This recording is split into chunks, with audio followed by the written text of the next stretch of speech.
Assalamualaikum warahmatullahi wabarakatuh. Perkenalkan, nama saya Laila Novita Anggraini dengan NIM 21421000002, mahasiswi Prodi Hukum Fakultas Sosial dan Humaniora Universitas Nurjadid Paiton Probolinggo.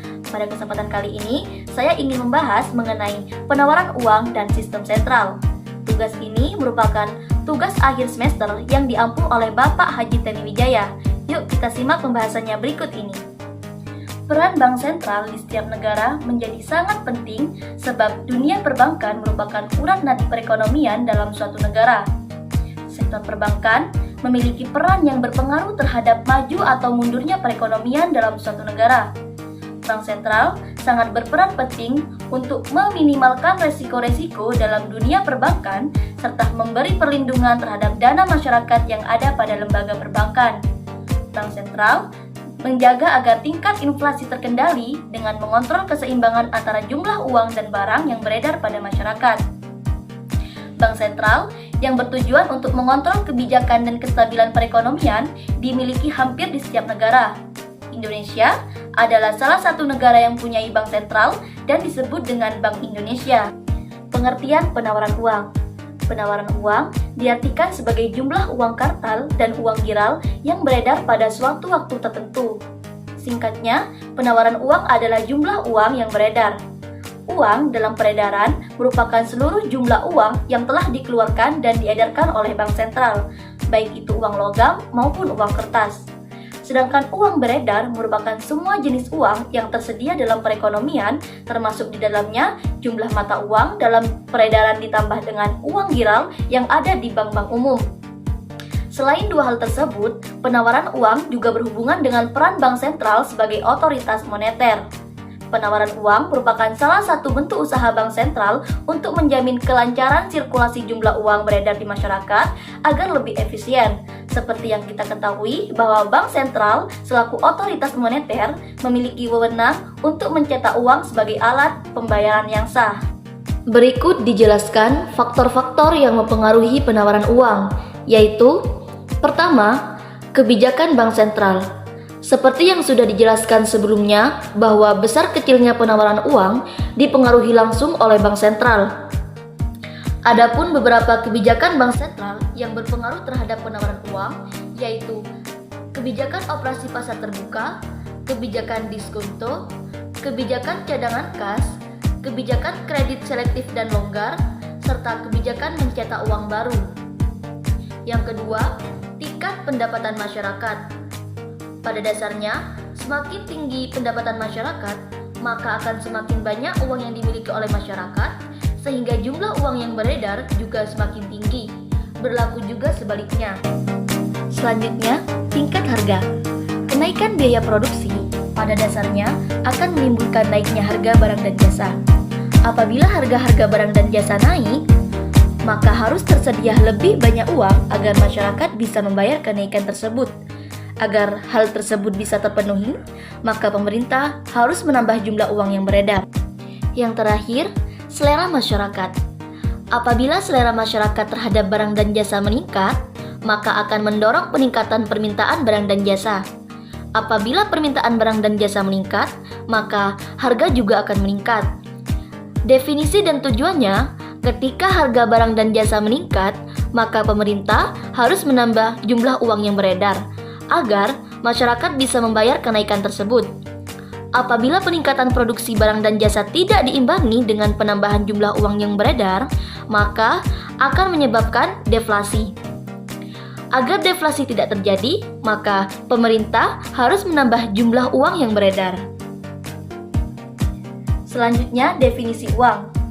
Dari kesulitan-kesulitan yang akan timbul sebagai akibat dari ketiadaan uang seperti yang baru diterangkan di atas, dapatlah diambil kesimpulan bahwa uang diciptakan dalam perekonomian dengan tujuan untuk melancarkan kegiatan tukar-menukar dan perdagangan. Maka, uang selalu didefinisikan sebagai benda-benda yang disetujui oleh masyarakat sebagai alat perantaraan untuk mengadakan tukar-menukar atau perdagangan. Agar masyarakat menyetujui penggunaan suatu benda sebagai uang, haruslah benda itu memenuhi syarat-syarat berikut. Yang pertama, nilai tidak mengalami perubahan dari waktu ke waktu. Yang kedua, mudah dibawa-bawa. Yang ketiga, mudah disimpan tanpa mengurangi nilainya. Yang keempat, tahan lama. Yang kelima, jumlahnya terbatas atau tidak berlebih-lebihan. Yang keenam, bendanya mempunyai mutu yang sama. Selanjutnya, fungsi uang. Yang pertama, uang sebagai perantara tukar-menukar. Dengan adanya uang, kegiatan tukar-menukar akan lebih mudah dijalankan dibandingkan dengan kegiatan perdagangan secara barter. Seseorang yang ingin memperoleh berbagai jenis barang untuk memenuhi kebutuhannya akan dapat dengan mudah memperolehnya apabila ia memiliki uang yang cukup untuk membeli kebutuhan tersebut. Dengan adanya uang, seseorang yang menginginkan suatu barang tidak perlu bersusah payah mencari orang yang memiliki barang tersebut dan juga menginginkan barang yang dimilikinya. Yang kedua, uang dan institusi keuangan. Contohnya, membeli barang yang diinginkan dari orang lain. Dari contoh ini, jelas dapat dilihat bahwa apabila uang digunakan dalam kegiatan tukar-menukar, maka waktu untuk melakukan kegiatan tersebut dapat dipersingkat dan kegiatan tukar-menukar menjadi lebih sederhana. Ini berarti uang telah melancarkan jalannya kegiatan perdagangan. Yang ketiga, uang sebagai satuan nilai.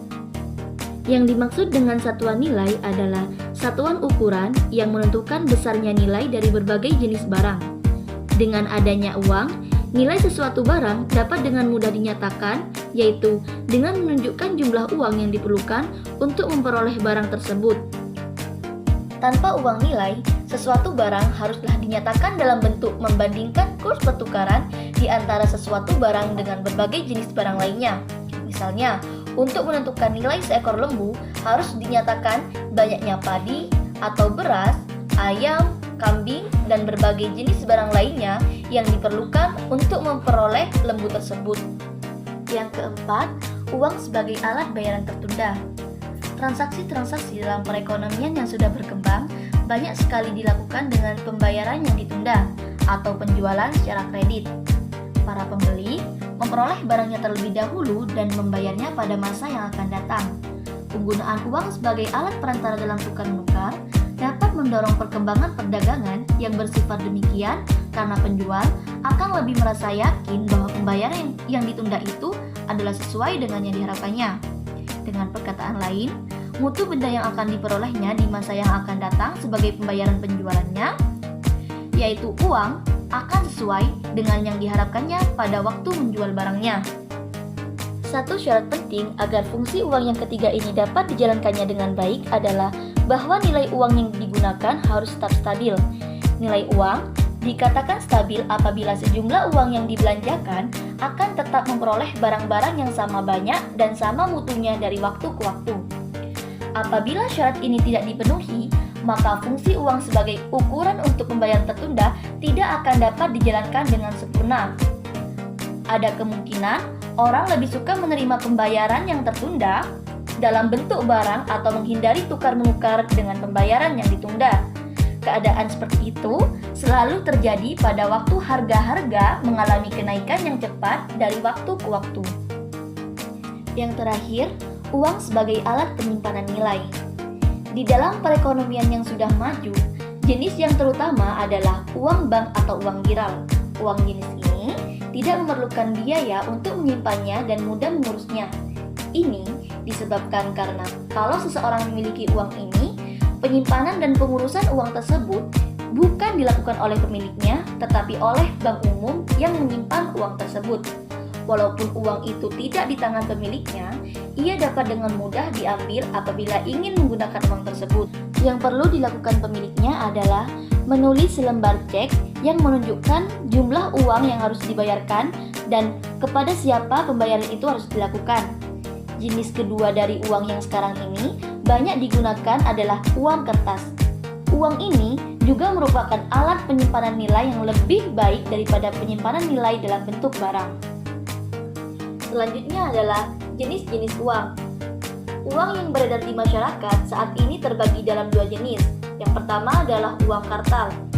Uang kartal adalah uang yang dikeluarkan oleh negara berdasarkan undang-undang yang berlaku dan berlaku sebagai alat pembayaran yang sah. Di Indonesia, uang kartal terdiri dari uang logam dan uang kertas. dan bisa dijadikan sebagai alat tukar valuta asing yang digunakan sebagai alat transaksi perdagangan internasional. Yang kedua adalah uang giral. Uang giral merupakan dana yang disampaikan pada bank-bank umum yang sewaktu-waktu dapat digunakan untuk melakukan pembayaran dengan perantara, cek, giro, surat saham, dan lain sebagainya. Selanjutnya, definisi bank sentral. Bank sentral yaitu suatu bank yang diberi tugas oleh pemerintah untuk mengatur dan mengawasi kegiatan lembaga-lembaga keuangan yang terdapat dalam perekonomian. Berdasarkan kepada fungsi yang harus dilaksanakannya, bank sentral dapatlah didefinisikan sebagai suatu lembaga keuangan yang pada umumnya dimiliki pemerintah yang diserahi tanggung jawab untuk mengatur dan mengawasi kestabilan kegiatan lembaga-lembaga keuangan dan untuk menjamin agar kegiatan lembaga-lembaga keuangan itu akan membantu menciptakan tingkat kegiatan ekonomi yang tinggi dan stabil. Selanjutnya, fungsi utama bank sentral. Yang pertama, bank sentral sebagai bank kepada pemerintah. Pemerintah dapatlah dipandang sebagai suatu perusahaan raksasa. Setiap harinya, ia harus membuat pengeluaran-pengeluaran dan menerima berbagai jenis pendapatan, seperti pendapatan dari pajak, pajak penjualan, dan pajak impor. Untuk mengurus pengeluaran dan pendapatan, pemerintah memerlukan jasa-jasa bank, dan salah satu fungsi bank sentral adalah untuk memenuhi kebutuhan ini. Bank sentral bertindak sebagai lembaga keuangan, terutama yang menyimpan uang yang dimiliki pemerintah. Seterusnya, pemerintah menggunakan jasa-jasa bank sentral untuk membayar dan mengirimkan uang kepada pemerintah daerah dan departemen-departemen pemerintah lainnya. Yang kedua, sebagai bank kepada bank umum. Artinya, bank sentral adalah bank dari bank-bank lainnya dan ia merupakan sumber terakhir dari pinjaman apabila bank-bank umum tidak dapat memperoleh lagi pinjaman dari sumber lainnya. Bank sentral disebut sebagai bank dari bank-bank lainnya karena jasa-jasa yang diberikannya kepada bank umum adalah sama sifatnya dengan jasa bank umum kepada masyarakat. Di samping itu, bank umum akan menyimpan sebagian dari uang tunai yang dimilikinya di bank sentral untuk memenuhi peraturan-peraturan pemerintah. Bank umum harus menyimpan sebagian dari tabungan masyarakat yang diterimanya sebagai cadangan. Biasanya, peraturan-peraturan pemerintah mengharuskan pula agar sebagian dari cadangan tersebut disimpan di bank sentral. Selanjutnya, bank sentral disebut sebagai bank dari bank-bank lainnya karena bank-bank umum dapat meminjam dari bank sentral apabila bank umum itu mengalami kekurangan cadangan. Yang ketiga, mengawasi bank umum dan institusi keuangan lain. Lembaga-lembaga keuangan, termasuk bank umum, merupakan perusahaan yang mencari keuntungan dari meminjamkan uang yang dimilikinya atau yang ditabungkan kepadanya. Untuk memperoleh keuntungan yang maksimal, mereka haruslah meminjamkan kepada perusahaan-perusahaan dan perorangan-perorangan sebanyak yang mungkin mereka pinjamkan. Apabila tujuan ini terlalu ditekankan oleh lembaga-lembaga keuangan tersebut, maka akan timbul akibat-akibat buruk kepada masyarakat dan perekonomian. Pinjaman yang tidak diawasi akan menyebabkan badan keuangan meminjamkan uangnya kepada usaha-usaha yang sangat tinggi risikonya. Apabila usaha itu gagal, mereka tidak akan dapat memperoleh kembali uang yang mereka pinjamkan. Keadaan demikian dapat menyebabkan lembaga keuangan tersebut menutup usahanya dan tidak dapat membayar kembali tabungan dari para langganannya. Di samping itu, apabila pemerintah tidak mengawasi kegiatan mereka, lembaga-lembaga keuangan memberi pinjaman yang berlebihan pada masa perekonomian mencapai kemakmuran yang tinggi dan perekonomian sedang mengalami masalah inflasi. Tindakan ini akan memperburuk masalah inflasi yang sedang dihadapi.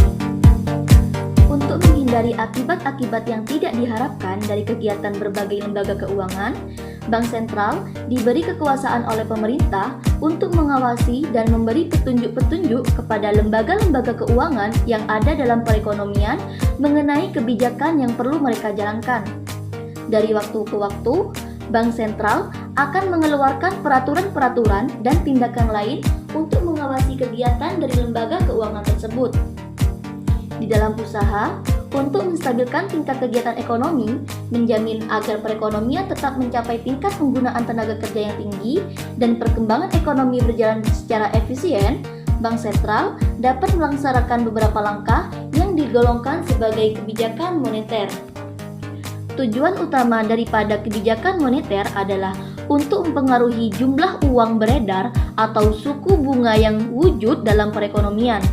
Dapatlah diartikan sebagai kebijakan-kebijakan bank sentral yang bertujuan untuk mempengaruhi tingkat kegiatan ekonomi dengan mengawasi jumlah uang beredar atau suku bunga atau kedua-duanya. Selanjutnya, mengawasi kestabilan kurs valuta asing. Salah satu usaha yang perlu dilakukan untuk menciptakan kestabilan ekonomi adalah dengan mempertahankan kestabilan nilai kurs mata uang asing. Untuk mencapai tujuan ini, pertama-tama haruslah dijaga agar terdapat keseimbangan di antara ekspor dan aliran masuk modal di satu pihak, dengan impor dan aliran di luar modal di lain pihak.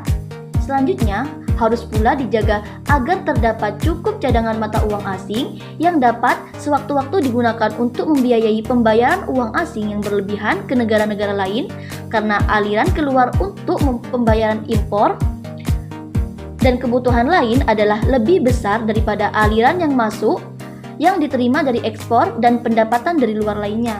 Menjamin agar keadaan seperti itu selalu dapat diwujudkan merupakan salah satu tugas penting dari Bank Sentral. Maka, untuk menjaga agar nilai kurs mata uang tetap stabil, Bank Sentral haruslah membuat langkah-langkah yang menjamin agar masyarakat tidak mengimpor secara berlebih-lebihan dari negara lain. Dapatlah dikatakan bahwa Bank Sentral merupakan salah satu lembaga pemerintah yang bertugas untuk menjaga kestabilan kegiatan impor, ekspor, dan aliran modal luar negeri dengan tujuan untuk menjamin tercapainya kestabilan perekonomian negara.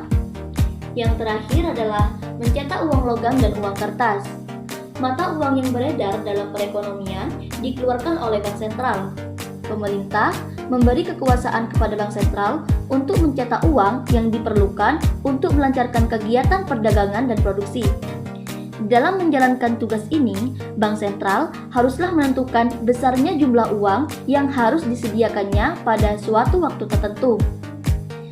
Di samping itu, dari satu waktu ke waktu lainnya, ia harus pula menentukan pertambahan jumlah uang yang perlu dikeluarkan agar kegiatan perdagangan dan produksi tetap dapat berjalan dengan lancar dan perkembangan ekonomi yang teguh terus berlangsung. Menentukan besarnya uang beredar yang harus ditambah dari satu periode ke periode lainnya merupakan tugas Bank Sentral.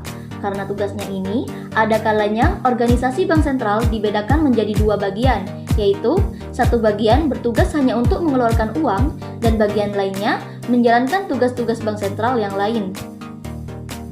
Sekian pembahasan dan materi yang saya jelaskan, semoga bermanfaat dan mohon maaf apabila ada salah kata yang saya ucapkan. Semoga kita bisa bertemu lagi di lain waktu. Wassalamualaikum warahmatullahi wabarakatuh.